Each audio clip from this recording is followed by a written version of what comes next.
তারিখে ইনশাআল্লাহ আপনাদের দয়া আল্লাহর রহমতে আমি দেশে ফিরে যাব। দেশে ফিরতে সন্ধ্যায় লন্ডন ছাড়বেন তারেক রহমান। স্বদেশ প্রত্যাবর্তনকে স্মরণীয় করতে চায় বিএনপি।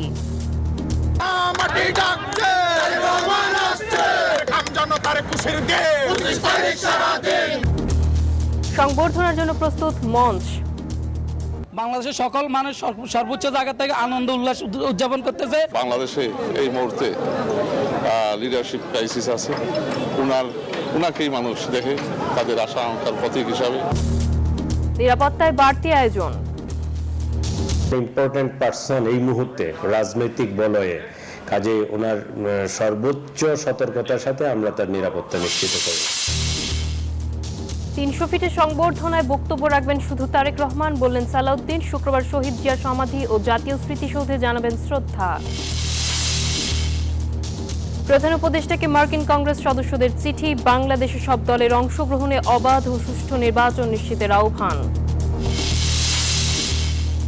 যুগপৎ আন্দোলনে অংশ নেওয়া দলগুলোকে আরো 10টি আসনে ছাড় দেওয়ার ঘোষণা বিএনপির। নির্ধারিত দিনেই ভোট আয়োজন করতে ইসিকে আহ্বান পাটোয়ারির।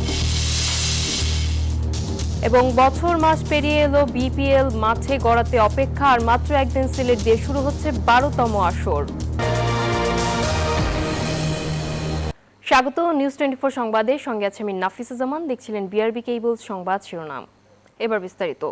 25 ডিসেম্বর তারেক রহমানের দেশে ফেরা কেবল একজন ব্যক্তির ঘরে ফেরা নয়, এটি বাংলাদেশের রাজনীতির বাক বদল।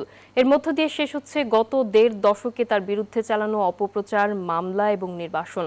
তারেক রহমানের এই প্রত্যাবর্তন এবং তার রাষ্ট্র নায়কোচিত পদক্ষেপগুলো নির্বাচনের ফলাফল বিএনপির অনুকূলে আনতে বড় ভূমিকা রাখবে।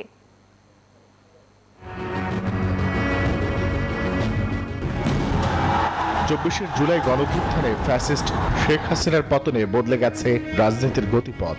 5 আগস্ট দিশেহারা যখন রাজনীতির মাঠ, ঠিক সেই অস্থির সময়ে লন্ডন থেকে জাতির জন্য স্বস্তির বার্তা নিয়ে হাজির বিএনপির ভারপ্রাপ্ত চেয়ারম্যান তারেক রহমান। তার সেই ভিডিও বার্তা সেদিন থামিয়ে দেয় শঙ্কা, সংঘাত, রক্তপাত। অনুগ্রহ করে কেউ প্রতিশোধ কিংবা প্রতিহিংসা পরায়ণ হবেন না। তারেক রহমানের নেতৃত্বে এই সময়ে বিএনপি সমুন্নত রেখেছে দেশ ও দেশের স্বাধীনতা। বাংলাদেশের রাজনীতির এই প্রাণকেন্দ্র নিয়ে সম্প্রতি কভার স্টোরি করেছে ব্রিটিশ ম্যাগাজিন দ্য উইক, যার শিরোনাম ডেস্টিনিস চাইল্ড বা নিয়তির সন্তান তারেক রহমান।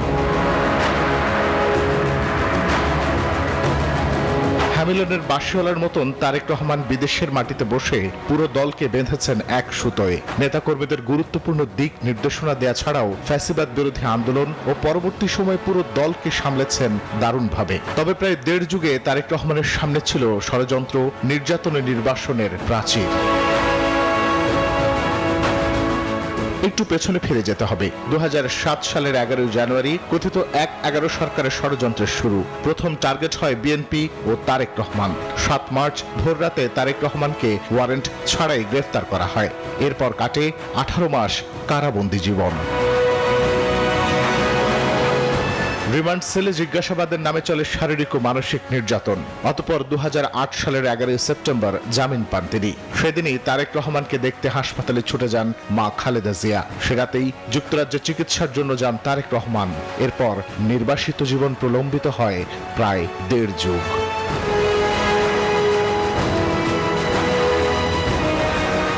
এখানেই শেষ নয়। 1-11 সরকারের পদাঙ্ক অনুসরণ করে তারেক রহমানকে রাজনৈতিক অঙ্গন থেকে সরাতে সচেষ্ট ছিল আওয়ামী লীগ সরকার। তারা জানতো ফ্যাসিবাদী শোষণ চালাতে হলে সামনে বড় বাধা তারেক রহমান। তাই আদালতকে ব্যবহার করে গণমাধ্যমে নিষিদ্ধ করা হয় ভাষণ প্রচার। এরপর একের পর এক চাপতে থাকে বানোয়াট ও ভিত্তিহীন মামলার পাহাড়। রাজনৈতিক প্রতিহিংসার শিকার তারেক রহমানের বিরুদ্ধে এসব মামলা পরবর্তীতে মিথ্যে প্রমাণিত হয়। প্রিয় বাংলাদেশ, প্রিয় বাংলাদেশের মুক্তিকামী জনতা, আসসালামু আলাইকুম। চিকিৎসার জন্য লন্ডনে গেলেও রাজনীতি থেকে কখনো সরে যাননি তিনি। নানা ষড়যন্ত্রের মাঝেও আজ অবধি দলকে একীভূত করে রাখতে পারাই এর বড় প্রমাণ। জনগণের সুখে দুঃখে জনগণের সঙ্গে থাকুন পাশে থাকুন।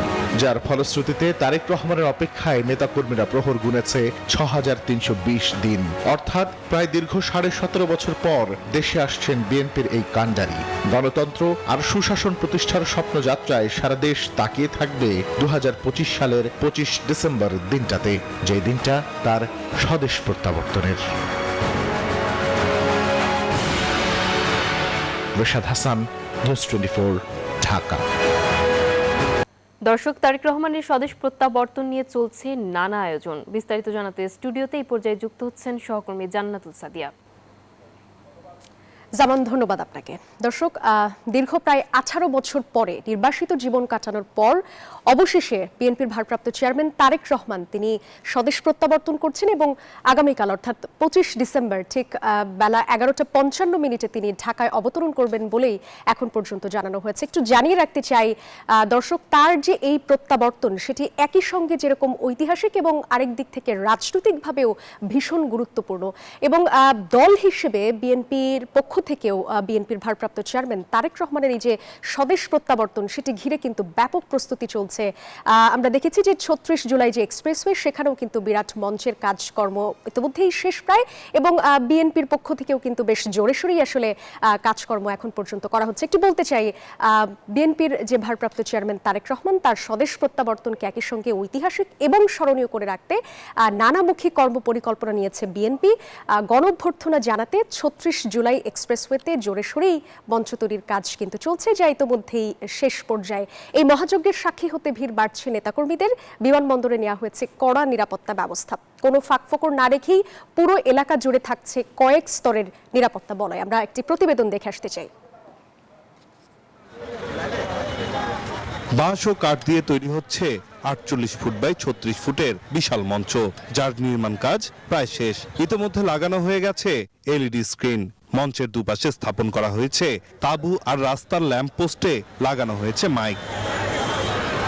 রাজধানীর কুড়িল থেকে সংবর্ধনা মঞ্চের পরবর্তী অংশ পর্যন্ত রাস্তার দুধারে ছেয়ে গেছে তারেক রহমানকে স্বাগত জানিয়ে লাগানো বিভিন্ন ব্যানার ফেস্টুনে। এদিকে দলের দ্বিতীয় শীর্ষ নেতা তারেক রহমানের ঐতিহাসিক প্রত্যাবর্তনকে কেন্দ্র করে বিএনপির সর্বত্রই এখন বইছে আনন্দের জোয়ার। দেশের বিভিন্ন স্থান থেকে ঢাকার সংবর্ধনা স্থলে জড়ো হচ্ছেন নেতাকর্মীরা। আমাদের প্রিয় নেতাকে দেখার জন্য আমরা হাজার হাজার মানুষ, লক্ষ লক্ষ মানুষ, কোটি কোটি মানুষ এক নজর চেয়ে রয়েছি প্রিয় নেতা কখন আসবে। আমার মনে হচ্ছে এই বাংলাদেশে ৫৪ বছরের স্বাধীনতা পরবর্তী বাংলাদেশের ইতিহাসের সর্ববৃহৎ গণজামায়াত অনুষ্ঠিত হবে। বুধবার দুপুরে বসুন্ধরা স্মার্ট সিটির পাশে ৩৬ জুলাই এক্সপ্রেসওয়েতে মঞ্চ পরিদর্শনে যান বিএনপির যুগ্ম মহাসচিব হুমায়ুন কবির। জানান, দলের পাশাপাশি সরকারি সকল প্রটোকলের সর্বোচ্চ সুবিধা পাবেন তারেক রহমান।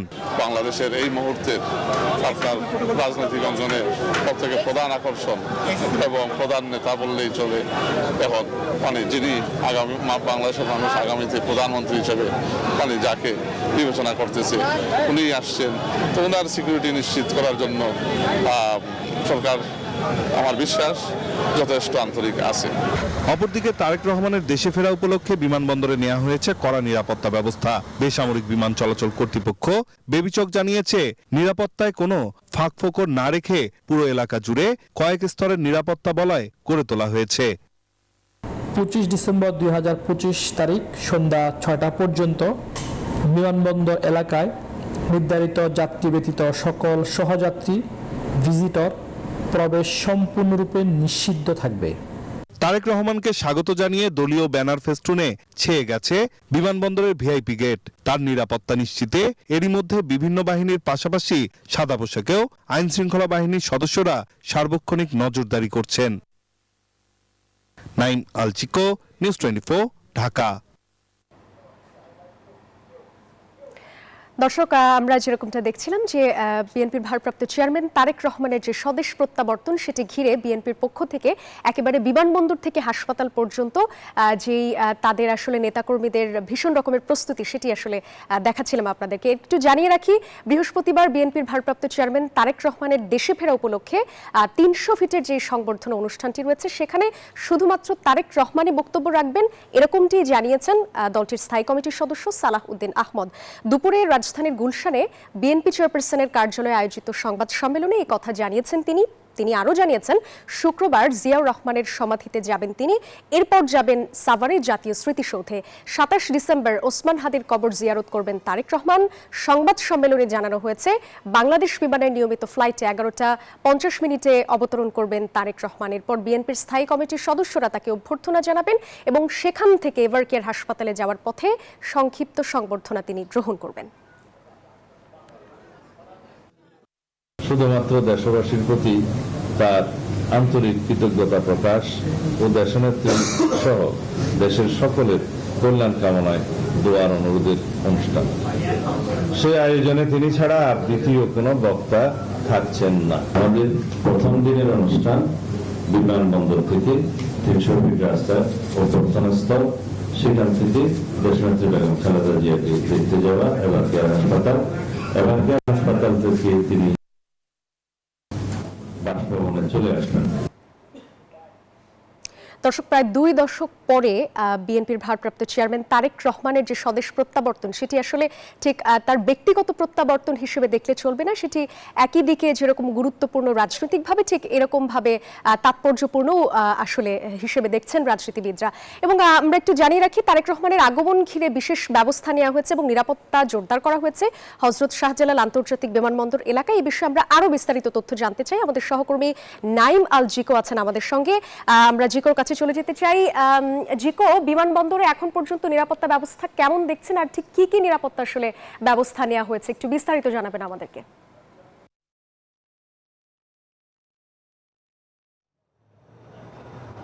সাদিয়া, আপনাকে ধন্যবাদ। যেমনটি জানেন যে ঐতিহাসিক স্বদেশ প্রত্যাবর্তন হতে যাচ্ছে। আগামীকাল বিএনপির ভারপ্রাপ্ত চেয়ারম্যান তারেক রহমান বাংলাদেশে আসবেন এবং তাকে ঘিরে কিন্তু শাহজালাল আন্তর্জাতিক বিমানবন্দরে নিরাপত্তা ব্যবস্থা ঢেলে সাজানো হয়েছে। আমরা সকাল থেকে যেটি দেখেছি যে বিমানবন্দরে, শাহজালাল আন্তর্জাতিক বিমানবন্দরের যে প্রবেশ মুখ রয়েছে সেখানে কিন্তু প্রত্যেকটি গাড়ি তল্লাশি করা হচ্ছে এবং যাত্রী ছাড়া অতিরিক্ত দর্শনার্থী যারা রয়েছেন তাদেরকে নামিয়ে দেওয়া হচ্ছে।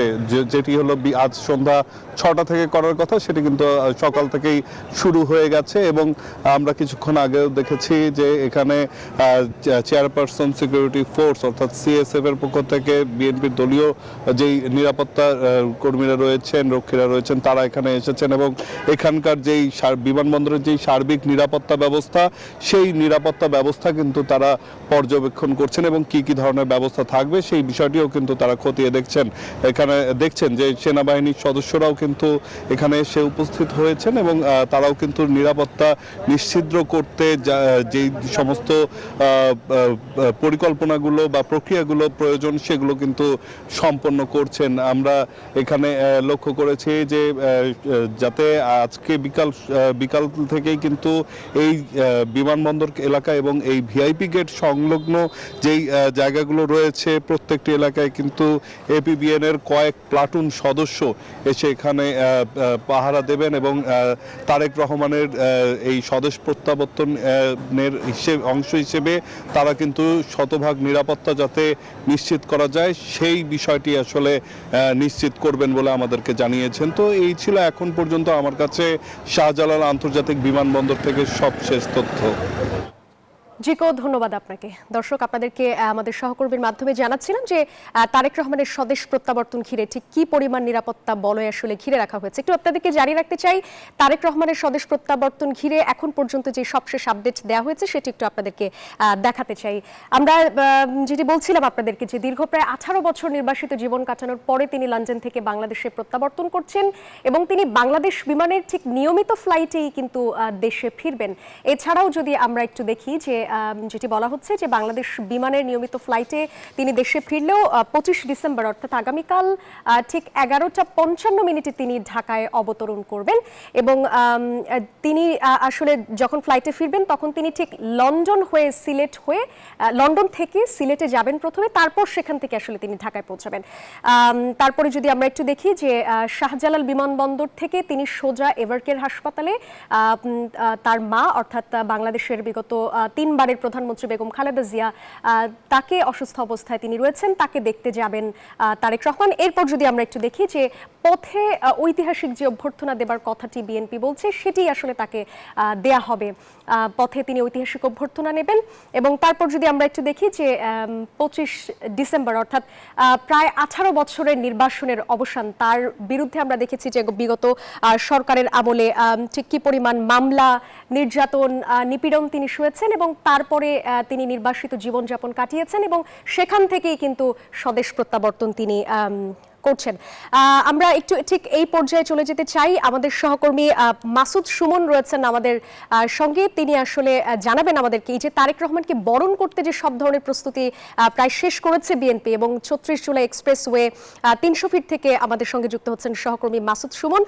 একটু তার কাছে চলে যেতে চাই। সুমন, আমাদেরকে একটু জানাবেন যে সংবর্ধনা মঞ্চের কাজ এখন ঠিক কোন পর্যায়ে রয়েছে? আপনার আশপাশে অনেক নেতাকর্মীকে দেখতে পাচ্ছি, তারা কি বলছেন নেতার আগমন ঘিরে, জানাবেন বিস্তারিত।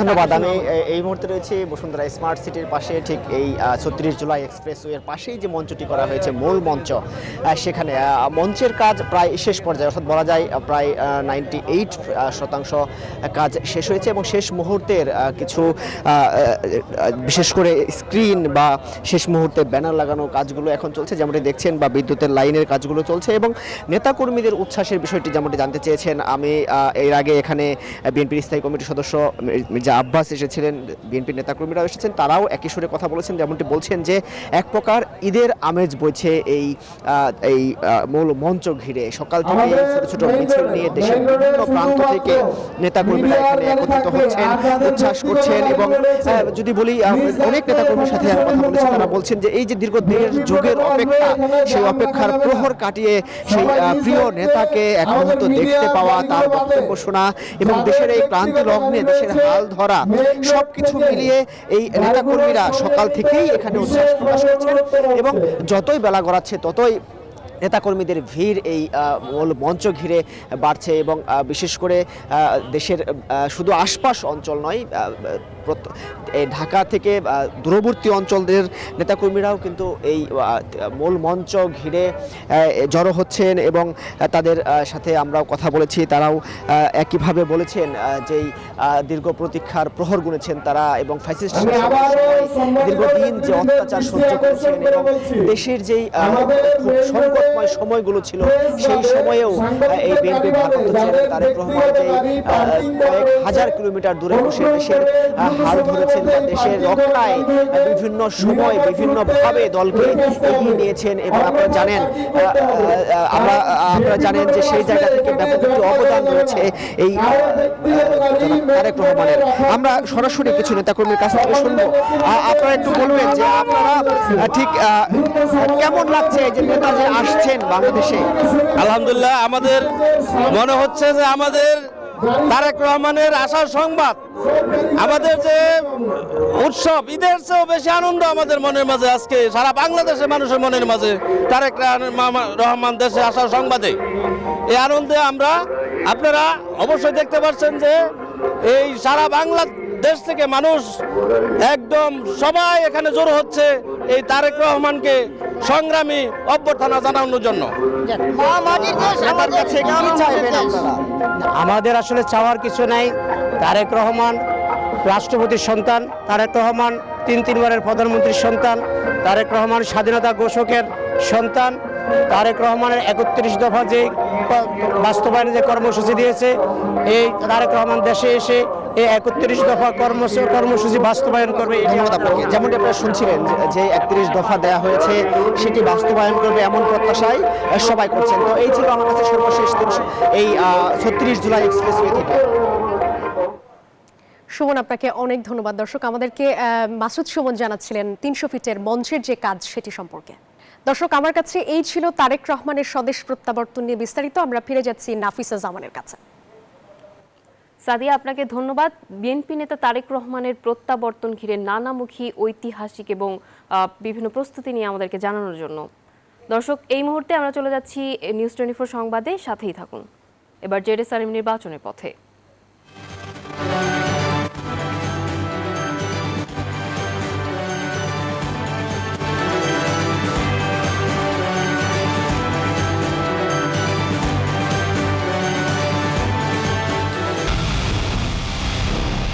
দেশের মুখে হাসি ফোটাতে নিজেকে হতে হয় স্ট্রং আর মনোবল হতে হয় স্পার্ক জিরো। জেরুসালেম 25 বছরের পথ চলায় নিরাপদে রাখার প্রত্যয়ে।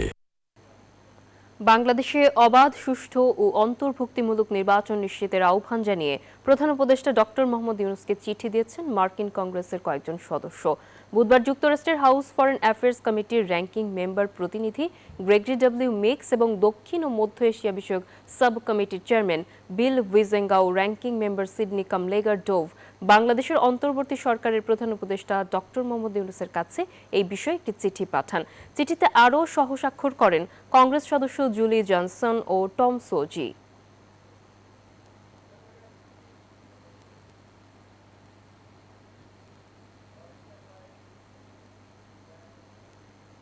এলডিপি মহাসচিব ডক্টর রেদওয়ান আহমেদ দল থেকে পদত্যাগ করে বিএনপিতে যোগ দিয়েছেন। তিনি ধানের শীষ প্রতীকে কুমিল্লা ৭ থেকে নির্বাচনে লড়ার ঘোষণা দিয়েছেন। দুপুরে বিএনপি চেয়ারপারসনের গুলশান কার্যালয়ে সংবাদ সম্মেলনে এই কথা জানান তিনি। বিএনপি মহাসচিব মির্জা ফখরুল ইসলাম আলমগীর তাকে বিএনপিতে স্বাগত জানান। পরে আরেকটি সংবাদ সম্মেলন করে বিএনপির সঙ্গে যুগপৎ আন্দোলনে অংশ নেওয়া দলগুলোকে আরও 10টি আসনে ছাড় দেওয়ার ঘোষণা দেন বিএনপি মহাসচিব। আসনগুলো হলো পিরোজপুর 1 মোস্তফা জামাল হায়দার, নড়াইল 2 অ্যাডভোকেট ফরিদুজ্জামান ফরহাদ, যশোর 5 মুফতি রশিদ, ঝিনাইদহ 4 রাশেদ খান, ঢাকা 12 সাইফুল হক, পটুয়াখালী 3 নুরুল হক নূর, ব্রাহ্মণবাড়িয়া 6 জোনায়েদ সাকি, ঢাকা 13 ববি হাজ্জাজ, বগুড়া 2 মাহমুদুর রহমান মান্না। জোটের প্রার্থীরা নিজস্ব দলীয় প্রতীকে নির্বাচন করবেন, তবে ববি হাজ্জাজ বিএনপিতে যোগ দিয়ে ধানের শীষ প্রতীকে নির্বাচন করবেন।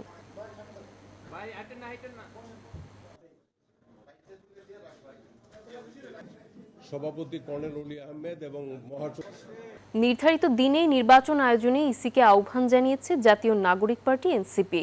দুপুরে নির্বাচন কমিশন ভবনে সিইসির সাথে বৈঠক শেষে এই আহ্বান জানান এনসিপির মুখ্য সমন্বয়ক নাসির উদ্দিন পাটোয়ারি। তিনি বলেন, 12 ফেব্রুয়ারি নির্বাচন করতে হলে নির্বাচন কমিশনের সক্ষমতা বাড়াতে হবে। নির্ধারিত তারিখে নির্বাচন না হওয়ার আশঙ্কার কথাও জানান তিনি। নাসির উদ্দিন পাটোয়ারি জানান, দেশের আইন শৃঙ্খলা পরিস্থিতি নিয়ে উদ্বেগ রয়েছে এনসিপির।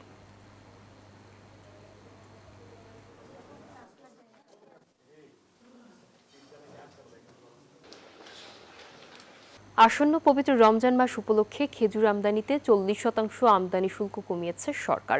এতে খেজুরের বাজার দর সাধারণ মানুষের নাগালের মধ্যে থাকবে বলে আশা করছে জাতীয় রাজস্ব বোর্ড এনবিআর। বুধবার এক বিজ্ঞপ্তিতে এই তথ্য জানায় এনবিআর। জনগণের ধর্মীয় অনুভূতির প্রতি শ্রদ্ধা রেখে এবং রমজান মাসে খেজুরের সরবরাহ স্বাভাবিক ও মূল্য সহনীয় রাখতে 23 ডিসেম্বর একটি প্রজ্ঞাপন জারি করে এনবিআর। এই সুবিধা আগামী 31 মার্চ 2026 পর্যন্ত কার্যকর থাকবে।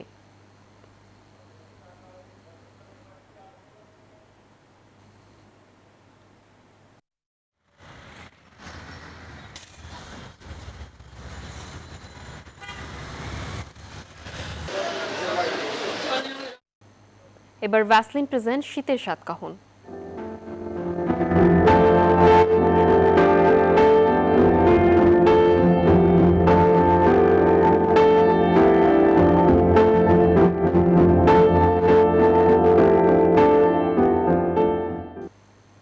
ক্রমাগত শৈত্যপ্রবাহ আর প্রচণ্ড ঠান্ডার কবলে দিশেহারা উত্তরের জেলা পঞ্চগড়ের পাথরবালি শ্রমিকরা।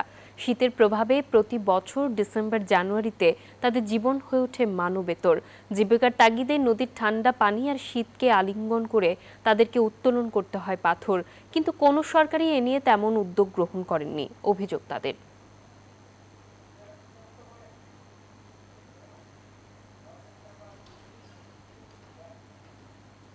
এই শীতে নরম ও কোমল স্কিনের জন্য ব্যবহার করুন ভ্যাসলিন ডিপ রিস্টোর। বছর মাস পেরিয়ে বিপিএল মাঠে গড়াতে অপেক্ষা আর মাত্র একদিন। 2012 সালে আসর শুরু হলেও এখনো গড়ে ওঠেনি তার ব্র্যান্ড। প্রতি আসর আসে যায় রেখে যায় নানান প্রশ্ন। এবার সিলেট দিয়েই শুরু হচ্ছে বিপিএল এর 12তম আসর।